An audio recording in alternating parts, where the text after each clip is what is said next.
Armed forces and battle. Armed forces are land, naval and air units that can be moved around the map to explore new areas, claim territory for your nation, and attack hostile armed forces. There are 3 types of armed forces: armies, navies, and squadrons. To emphasize a specific type of armed forces on the map, use map view modes. For example, select the Army View mode to enlarge all the armies. Your own armed forces are indicated by pink icons like this one, while the orange icons denote neutral armed forces. Other nation armed forces as well as settlements will be marked with either red or green icons, depending on whether your nation is at war or at peace with them. Let's temporarily hide the settlement names to have a better view of the map. To move your armies, make sure you have the Army View mode selected and then click on the army icon on the map. This will mark all the possible destinations that your armed forces can move to. Then click again on one of the marked map tiles to move your armed forces there. The areas owned by your nation are marked with black circles, while the neutral and hostile areas with the red ones. Settlements have a house icon instead of a circle, and the areas containing armed forces will be marked with the star symbol. This particular armed force is hostile, so the star is red. Finally, tiles that are invisible and can be explored have the magnifying glass icon. Every nation in the game has its own colour. In this particular game, Indonesia's colour is grey, while France's colour is brown. We can make national territories more distinct by marking the nation's land with solid colour in the map view settings.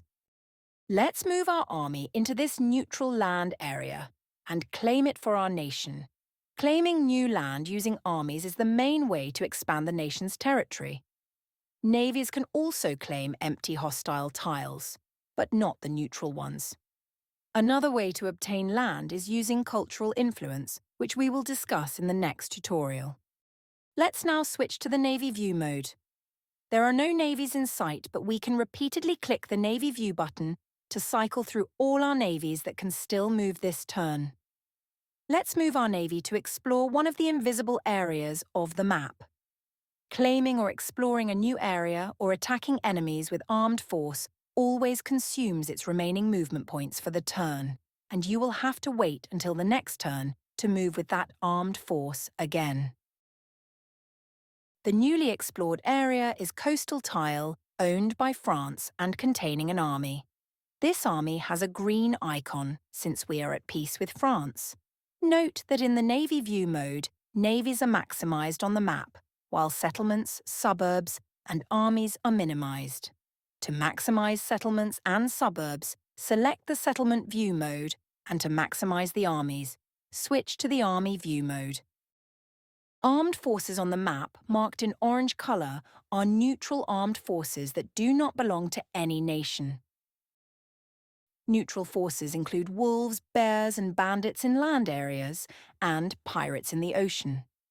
Some maps also contain a dragon, a very tough unit that guards a special tile called the Dragon Island. This dragon can either be defeated or bribed to claim the Dragon Island to your nation and receive exceptional rewards. All neutral units are stationary. They are spawned during map generation and stay in their original map locations until the end of the game, unless they are defeated by one of the game players. They never attack themselves, but can be attacked by any of the players in the usual way, by moving armed forces onto them. There are 2 reasons why you may wish to attack and defeat the neutral forces. First, they occupy the land or ocean area, thus obstructing your armed forces' movement and preventing the founding of settlements or suburbs there. Second, defeating neutral armed forces rewards you with a loot, which always has some amount of gold coins and some additional reward. You can examine the loot, as well as various military stats about the neutral forces, by opening the Armed Forces View dialog. As you can see, This particular neutral force contains one bear unit. Bears are tough opponents in the early game. However, we have been preparing for this battle for the last few turns, and will now create a new army that should be able to defeat this neutral unit.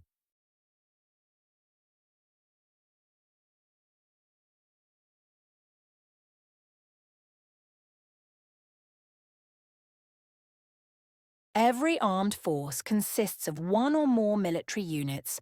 Armies can recruit land units, navies, naval units, while squadrons, air units. Let's take a look at the list of all the military units in the game.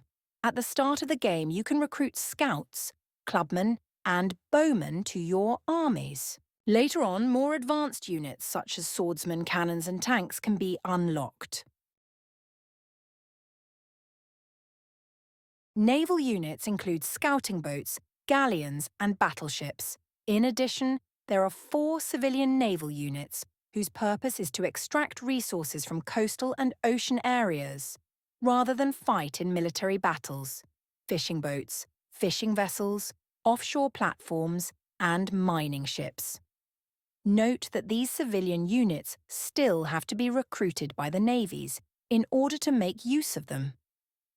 Finally, there are 3 air units that can be recruited by the air forces: transport aircrafts, bombers, and fighters.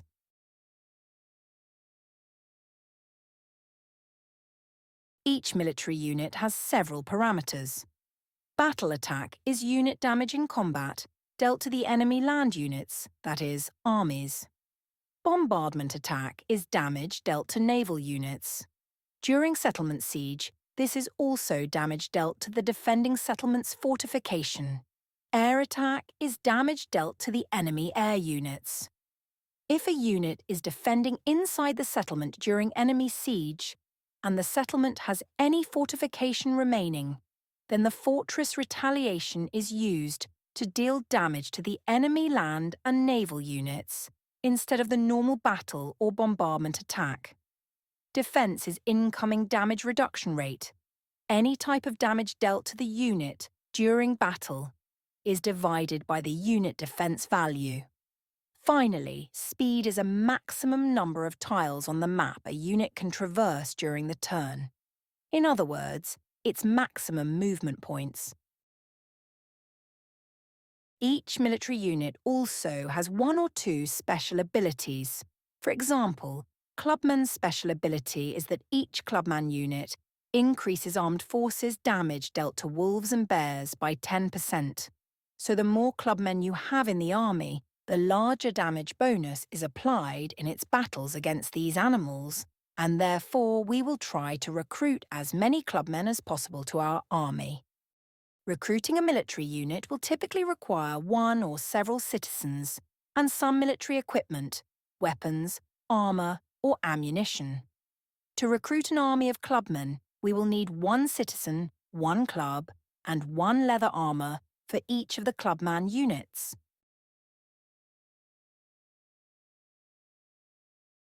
Units are assembled and recruited to the armed forces in the settlement's garrison. Garrison may be accessed either from the settlement dialogue or from the suburb terrain dialogue. If garrison is accessed via suburb, then the newly created armed force will be spawned in the location of that suburb, rather than in the location of the settlement. One use case where this is useful is when the settlement is landlocked, but it has a coastal suburb. In this case, a naval fleet can still be created in the suburb. We will, however, create our army in the settlement itself. But first, the maximum number of units that can be recruited by the army is controlled by the advances in the warfare sector of the advance tree. Our current highest level warfare advance is swordsmanship, which allows the maximum army size of 5. So our aim is to recruit 5 clubmen, and for that, we will need 5 idle citizens, 5 clubs, and 5 units of leather armour in Jakarta. At the moment, Jakarta has only 3 idle citizens, but we can increase this number to 5 by dismissing a couple of workers from the production buildings.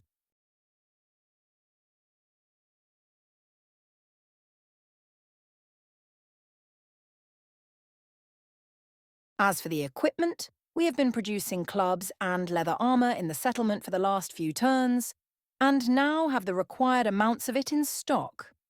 And since we don't need more of these products for now, the buildings that have been producing them may be ordered to produce consumer goods instead. So we switched the toolmaker production from clubs to stone tools and the tailor production from leather armour to leather cloth.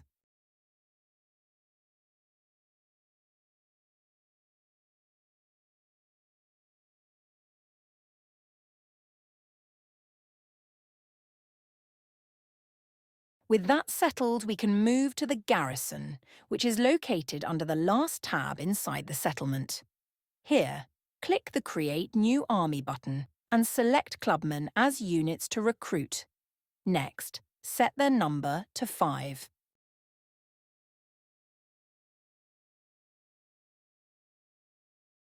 Note that creating new armed forces requires one token: military token for an army, maritime for fleet, scientific for squadron.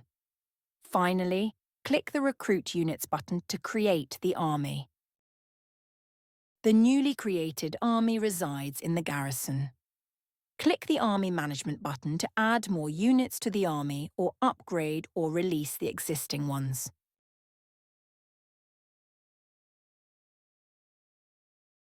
This army has several indicators: battle, bombardment, and air attack, and fortress retaliation values are the sums of respective individual unit parameters, and can be used as rough measures of the army's strength.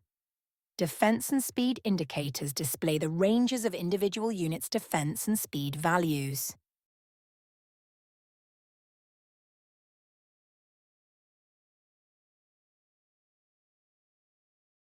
Army movement each turn is reset to the speed of its slowest unit, rounded down. So, since the clubman's speed is 1.5, our army movement is 1. But as the army has been created this turn, it has to wait until the next turn to be able to move. Experience gives bonus damage during combat. All unit experience is increased by 1 at the end of each turn. In addition, after the battle between two opposing armed forces, all the surviving units of both the attacking and defending forces receive experience depending on how long the battle lasted and how many casualties there were. Condition is the percentage of maximum health that unit still has remaining. Unit condition can decrease during battles. Also, at the start of each turn, the condition of all units is decreased by 1 if they are located outside of settlements and suburbs, and increased by 5 if they are inside. Finally, health is the total remaining health of the armed forces, calculated as the sum of its units' healths, taking into account unit condition. This health is the armed forces' hit points, damage that it can take before being destroyed. The initial health of one soldier serving in the armed forces is calculated the same way as any citizen health in the nation, except that it does not receive health perks from leaders and terrain. If the armed forces are inside the settlement, soldiers receive health perks from settlement infrastructure and landmarks, if applicable, just as regular civilians. Since none of our armed forces has any movement remaining, we can end the turn now. The clubmen army can only move 1 tile per turn, so it will take 2 turns for it to challenge the bear. And we can order our other 2 armed forces to explore some invisible areas of the map.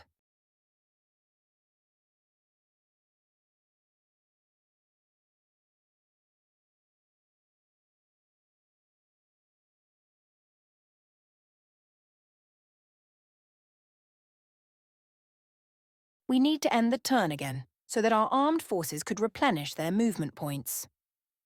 One map area can contain at most 1 of each type of armed forces. That is, There can be an army and a navy on the same map area, but not two armies. Let's move both the scouting fleet and army into this map tile.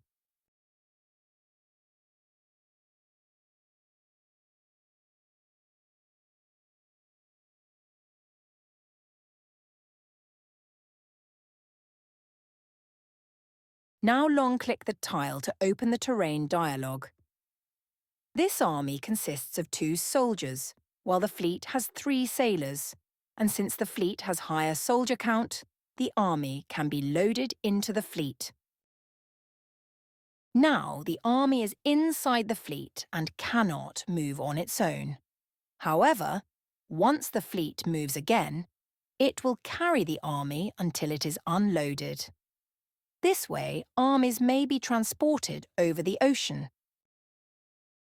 At last, we can fight this bear. Clicking the red star icon over the hostile armed forces opens the Battle Confirmation dialog, where you can review the opposing armed forces' stats and the expected battle outcome before committing to the battle. Since both armed forces are land-based, they will use their battle attack to deal damage to the opponent. The base values of battle attacks are 30 and 10, and on top of that, our army's damage is increased by 50% due to Clubman's special ability, so we have a distinct advantage here. However, bears have a high defense value and a lot of health. This one bear has almost as much health as our 5 clubmen altogether. So this is still a tough fight. Battles in this game are deterministic, meaning that if the opposing armed forces and battle conditions are the same, battle outcome is always identical. We can see that the expected result of the battle is our victory, but it would come at the cost of 1 clubman unit, and also slightly reduced condition to the remaining clubmen. So, instead of engaging in the battle right now, let's go back and see what we could do to improve the battle outcome. We currently have 1 military token, and one way to use it is to increase our nation's military training, an indicator that boosts attack and speed of all military units in the nation. Military training, just like other general indicators, can be found in the Nation Management dialog under the Indicators tab. Let's simulate the battle again and see what change it does make. We can see that we are still losing 1 clubman unit, but the surviving unit condition decreases by 2 percentage points instead of 6, so only a slight improvement. Let's go back one more time.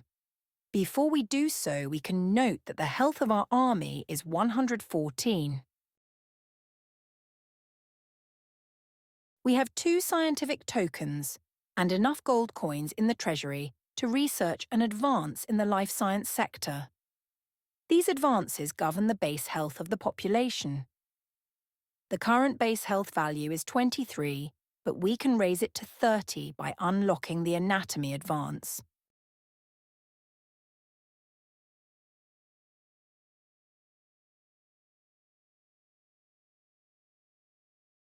As a result of the new technology, the health of the clubmen army has increased to 148, and that is finally enough to win this battle without any casualties. Click this button to confirm the battle. Here we see the confirmation of battle rewards and the course of the battle. Let's briefly talk about battle mechanics. The battle lasts up to 10 rounds. In each round, an attacking armed force attacks the defending forces, and then the defender retaliates with its own attack. During each such attack, the armed force deals its combined battle damage to the opponent's land army, combined bombardment damage to the opponent's navy, and combined air damage to the opponent's squadron. This combined damage is spread to the defending units and is distributed according to their soldier count. Every type of damage that the defending units receive is divided by their defense skill. This final unit damage is then applied to reduce the defending regiment's health. If it exceeds 1 unit health, it destroys as many units as possible, and then the leftover damage reduces the remaining unit condition. Some battles are sieges. These are battles where the defending side is a settlement with at least some fortification constructed. Just as regular battle, sieges last up to 10 rounds. During each siege round, the attacking armed force uses its bombardment damage to reduce the defending settlement fortification, and the defending side then retaliates using its combined fortress retaliation damage, a special type of damage that each military unit deals while defending under siege. This fortification bombardment, fortress retaliation cycle, continues in the subsequent rounds until either all the fortification is destroyed or the last battle round is reached. Once there is no fortification remaining, the battle proceeds as if it was an open battle, with the attacking and defending sides damaging each other with their battle, bombardment, and air damage. A battle can have one of 3 outcomes.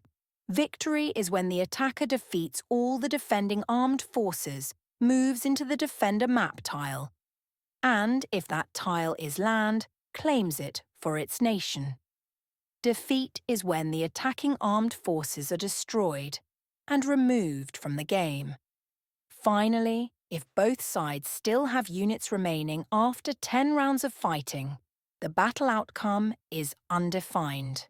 In this case, the attacking armed force retreats to its original map location and has to wait until the next turn to attack again.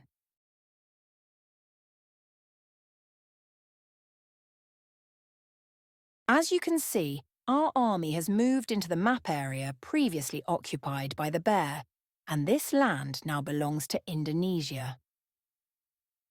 The history of recent battles can be found in the Nation Overview dialog under the Battles tab.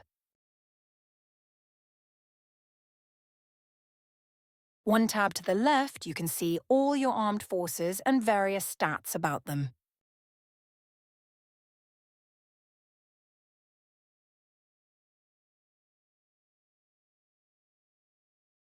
This was a long tutorial, so thanks a lot for staying until the end.